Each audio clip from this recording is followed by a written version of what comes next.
Deməli, bir izləyicimiz mənə komment yazıb ki, siz həqiqi doktorsunuzmu? Güya ki, yalancı doktor da olur. Doktor ya olur, ya da olmur. Mən də ironik şəkildə ona cavab vermişəm ki, siz həqiqi insansınızmı? Cavabını bu şəkildə verib.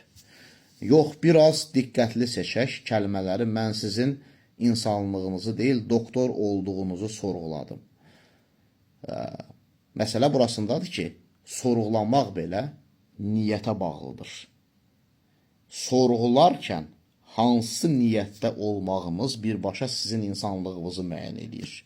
Siz bu cümləni məni ələ salmaq məqsədi ilə yazmısınız, yoxsa həqiqətən də bir vətəndaş kimi ürəyiniz yanır və mənə istiqamət vermək istəyirsiniz. O məqsədləmi yazmısınız? Elə ona görə də mən soruşdum ki, siz həqiqətən də insansınızmı? Dəqiq niyyəti öyrənmək üçün. Və görünür, bu sizi silkələdi. Digər tərəfə baxırıq. Doktor olaraq belə qeyri-etik paylaşımlara cavab verməyiniz mənə şübhəli gəldi. Biri var ki, işini peşəkarcasına icra eləmək qabiliyyəti, biri də var ki, ümumi həyatda məsələlərə reaksiya vermək şəkli. Bunları düşünürəm bir-birinə qatmaq lazım deyil. Yəni, mənim bu şeylərə bu cür reaksiya verməyim, yəni mənim biliyimi, bacarığımı nə artırır, nə də azaldır. Bilik və bacarıq praktika təcrübə nəticəsində öyrənilir.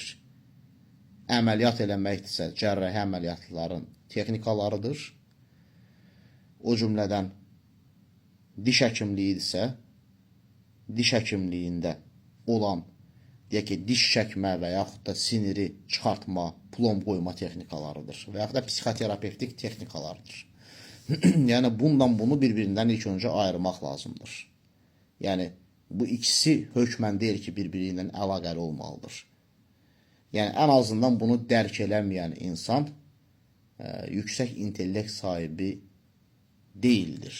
Bu dəqiqdir. Yəni, tək bir dəxliyatsız kriteriyyaya görə bütün hər şeyi şübhə altına almaq. Məsələn, adi bir misal necə?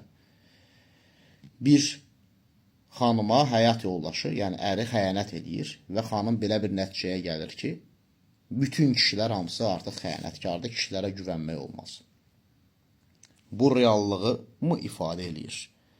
Belə çıxır ki, bu dünyada 8 milyard insan yaşayır. Bunun təxmini də 3,7, 3,6 milyardı da kişidir, deyək ki. Məsələn, rəqəmlərdə biraz səhv eləyə bilərəm, fərqi yoxdur. Belə çıxır, bu kişilərin hamısı bir-bir Araz marketdəki kimi sıraya düzülüb bu qadına xəyanət edib. Xeyr. Sadəcə bir yanlış təcrübə nəticəsində ümumiləşdiribdir. Yəni, bu onun zehnindədir. Yəni, bunun həqiqətlə heç bir əlaqəsi yoxdur. Elə sizin bu şübhəli gəlməyiniz də, yəni bundan fərqli bir şey deyildir. Digər tərəfdən mənim niyyətim nədir? İnsanların niyyətləri də fərqli ola bilər. Mənim niyyətim bu videoları ona görə paylaşmaqdır ki, qarşı insan əgər onda dəyişmə potensialı varsa, ki bilmirəm, hər kəsdə olmur, çoxunda əksərən olmur, amma elə bir potensial da olur. Baxsın, nəticə çıxarsın və dəyişsin. Düzdür, biz heç kimin düşüncələrini, davranışlarını və duyğularını dəyişə bilmərik. Bu mümkün deyil.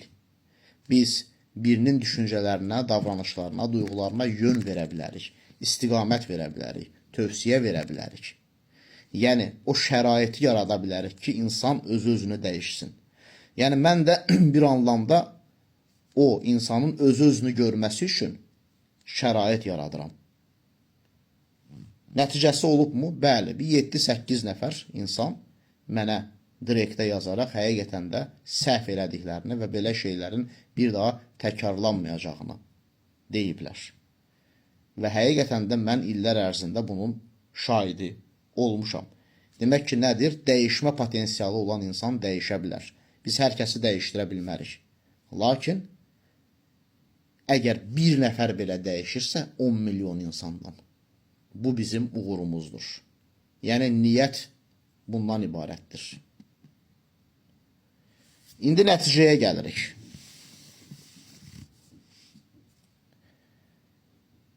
Nə məsləhət görürəm sizə? İlk öncə açıq görüşlü olmaq üçün öz dünya görüşünüzü genişləndirin. Baxış bucaqlarınız biraz çox olsun ki, insanları yanlış anlama şansınız az olsun. Belə yanlış anlama hər zaman olacaq. Lakin yanlış anlama riskini azaltsın. Əks halda insanlarla münasibətləriniz korlana bilər. Necə həkimlik sorğulanırsa, insanlıq da o şəkildə sorğulana bilər. Nəticədə həkimlik və yaxud da mühəndislik və yaxud da hər hansı bir sahə, o da bir kimlikdir və o da insanlığın bir parçasıdır. Yəni, insan hər hansı bir dəyərini, deyək ki, həkimlikdə insan xilas eləmə dəyəri var. O sənət vasitəsilə icra edir. Və o davranışlarına da anlam yüklüyür. Diqqətinizə görə minnətdaram. Sağ olun.